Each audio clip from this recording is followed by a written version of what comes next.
Gran Sol afunden os precios para ben dos consumidores.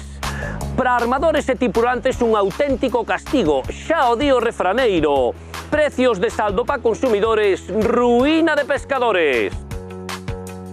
O feble comenzo da campaña da lamprea no Miño encende todas as alarmas. As escasas capturas no comenzo da campaña da lamprea no Miño provoca que disparen os prezos nos restaurantes. A pesar da demanda da tan codiciada lamprea os últimos anos, non hai pescadores. O sector xa di, se non aumentan as capturas, tomarán medidas drásticas. Retiran 120.000 cangrexos na ría de Pontevedra dunha especie que arrasa coas ameixas. O temible cangrexo verde arrasa cos bivalvos. As cofradías da ría de Pontevedra traballan para controlalo.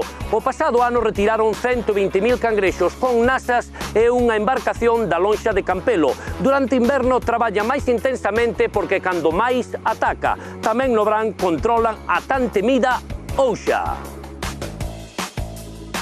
O millor do mar é esa sensación de liberdade que fai que che compense eses sinsabores que a veces che dá. Eu teño dúas metas na vida. A miña Charito e o mar. A miña muller, a miña preciosa. Pois veñen os fillos e os netos e a demais familia. Pero primeiro, sobre todo, propoño o mar.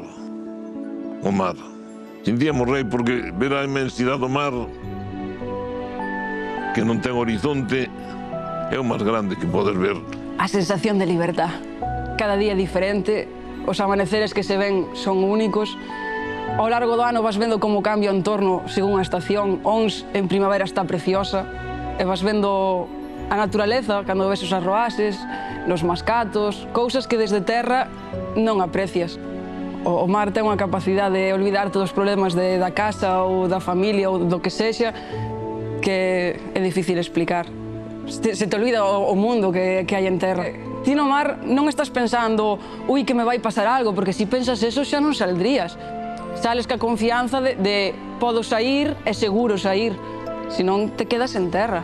Chegar a terra co día ganado, ti é mala tripulación. Iso é o que máis...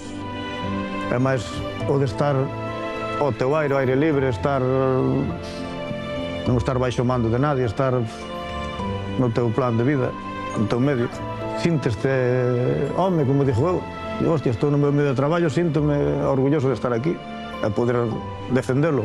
A ver, é unha vida. Empezaste tal, levas tantos anos e agora telo dentro, non... É como unha droga que te engancha, non... E depois non podes estar sen ele. Un biquiño é unha aperta moi forte para todos os mariñeiros galegos que viven tanto e con tanta paixón o mar e, por suposto, en especial para o noso Sauro que nos acompañou, Adri, cada domingo. A verdade é que vamos voltar moitísimo de menos. Que historias máis fermosas nos trouxo Sauro aquí. Dende logo que sí. Hora galega fin de semana. Bicazo, patrón! Bicazo. Claro, estes días estamos a falar, Dios mío, que frío vai, pero tamén canto chove. A xente estará a pensar, pero é normal que chova tanto? Pois non é normal. Estamos a vivir un trimestre bastante atípico, tanto é así que dende novembro choveu, atención, o 71% dos días en Galicia, case sen tregua no mes de xaneiro. Falamos de que algunhas estacións recolleron a frioleira de 1.800 litros por metro cadrado. Isto pode ser equivalente ao que chove nun ano, así que podemos dicir que este trimestre en Galicia pasa a formar parte dos 10 trimestres máis húmidos da historia de Galicia. Galicia pode presumir, ademais, de estar agora mesmo nun momento máis húmido que, bueno, moitas zonas do mundo. Estamos a falar que está a chover máis que, por exemplo, no trópico, no hemisferio sur, que están en plena tempada de chuvias,